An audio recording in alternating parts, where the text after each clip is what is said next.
इस ज्ञान यात्रा में स्वागत। आज हम ऋग्वेद के एक अहम हिस्से को समझने की कोशिश करेंगे जी। 7वां मंडल, और उसके भी शुरुआती कुछ सूक्त, मतलब सूक्त 1 से 24 तक। जी हाँ, बिल्कुल।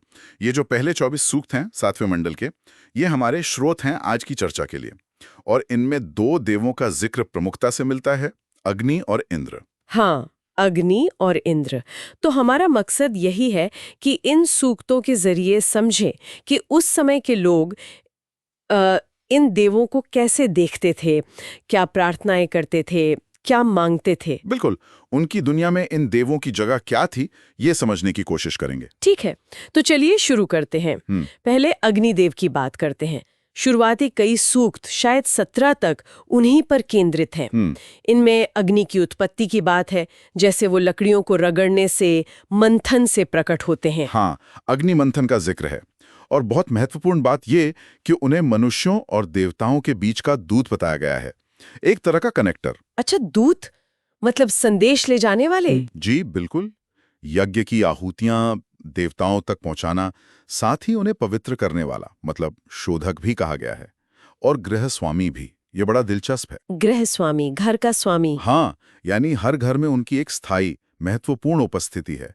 वो सिर्फ यज्ञ वेदी तक सीमित नहीं है। और प्रार्थनाओं में क्या दिखता है? लोग क्या मांग रहे हैं अग्नि से? मुख्य रूप से तो सुरक्षा की मांग है, शत्रुओं से, द्वेष से, यहाँ तक कि जादू टोने जैसी चीजों से भी सुरक्षा। और फिर धन, धान्य, ज्ञान और वीर पुत्रों की कामना, ये बार बार आता है। वीर संतान पर काफी जोर है। हाँ, ये वीर पुत्र वाली बात कई जगह दिखती है, और उनका वर्णन भी बड़ा काव्यात्मक है, जैसे ज्वाला मुकुट या तेज दांतों वाले जो जंगलों को पकड़ लेते हैं। लगता है जैसे वो हर जगह है। बिल्कुल, ये वर्णन उनकी शक्ति और उनकी सर्वव्यापकता दिखाते हैं। तो अग्नि का महत्व देखिए कितना गहरा है। यज्ञ का केंद्र, देवताओं से संपर्क का माध्यम, घर के रक्षक और पालक। ये प्रार्थनाएं, खासकर सुरक्षा, धन और संतान की, ये उस समाज के लिए क्या जरूरी था, उनके मूल्य क्या थे, इसकी तरफ इशारा करते हैं। वंश आगे बढ़ाना, सुरक्षित रहना और समृद्ध होना, ये शायद सबसे बड़ी चिंताएं थी। सही बात है। सुरक्षा और परिवार, ये स्पष्ट दिखता है। अच्छा, तो ये तो हुई अग्नि की बात। अब इन सूक्तों में आगे बढ़ते हैं तो इंद्र का जिक्र आता है, सूक्त 18 से 24 तक। इंद्र की भूमिका तो काफी अलग लगती है अग्नि से, है ना? हाँ, बिल्कुल अलग। इंद्र मुख्य रूप से एक योद्धा देवता के रूप में सामने आते हैं, शक्तिशाली, पराक्रमी। उनसे प्रार्थना भी शायद युद्ध में मदद के लिए होती होगी। हाँ, युद्ध में बल, विजय और उसके बाद मिलने वाली संपत्ति, यानी धन के लिए उन्हें आह्वान किया जाता है। और ऐसा लगता है कि वो सिर्फ सुनते नहीं थे, मदद भी करते थे, जैसे राजा सुदास की सहायता का जिक्र है। जी हाँ, सुदास के युद्ध का वर्णन मिलता है, जिसमें 10 राजाओं के युद्ध का भी संकेत है। ये दिखाता है कि इंद्र सिर्फ एक अमूर्त शक्ति नहीं, बल्कि भक्तों की, राजाओं की युद्ध भूमि में सक्रिय रूप से मदद करने वाले देवता माने जाते थे। वो शत्रुओं का नाश करने वाले बताए गए हैं। दस्यु, वृत्र, शंबर जैसे नाम आते हैं। पानी पर उनका नियंत्रण बताया गया है, और वो किले तोड़ने वाले देवता हैं। बिल्कुल, वृत्र हत्या तो इंद्र का सबसे प्रसिद्ध कारनामा है, जिससे नदियां मुक्त होती हैं। किलों को भेदना उनकी युद्ध कुशलता दिखाता है। और हाँ, सोम से उनका गहरा रिश्ता है। सोमपान करके वो और शक्तिशाली होते हैं, ऐसा वर्णन है। तो इंद्र एक तरह से आदर्श राजा या योद्धा का प्रतीक हुए, शक्ति, विजय और अपने लोगों के प्रति उदारता भी। हाँ, कह सकते हैं वो शक्ति और विजय के प्रतीक हैं। और जो उनकी पूजा करते हैं, सोम अर्पित करते हैं, उनके प्रति वो उदार हैं, उन्हें विजय और धन दिलाते हैं। ये जो सुदास वाला युद्ध है, ये शायद उस समय के किसी ऐतिहासिक संघर्ष की याद भी हो सकता है। तो क्या ये रिश्ता थोड़ा लेन देन जैसा था?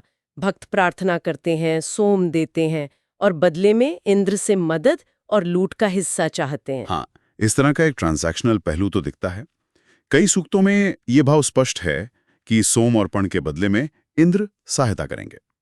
ये उस समय की जरूरतें भी थीं। अगर हम दोनों को साथ देखें, अग्नि और इंद्र को, इन शुरुआती सूक्तों में, हाँ, तो एक बड़ा स्पष्ट विभाजन दिखता है। अग्नि ज्यादातर घर, परिवार, अनुष्ठान और देवताओं से शांतिपूर्ण संबंध से जुड़े हैं। और इंद्र बाहरी दुनिया, शक्ति प्रदर्शन, युद्ध, संघर्ष और विजय से जुड़े हैं। वो ब्रह्मांडीय शक्ति के प्रतीक हैं जो मुश्किलों से निकालते हैं।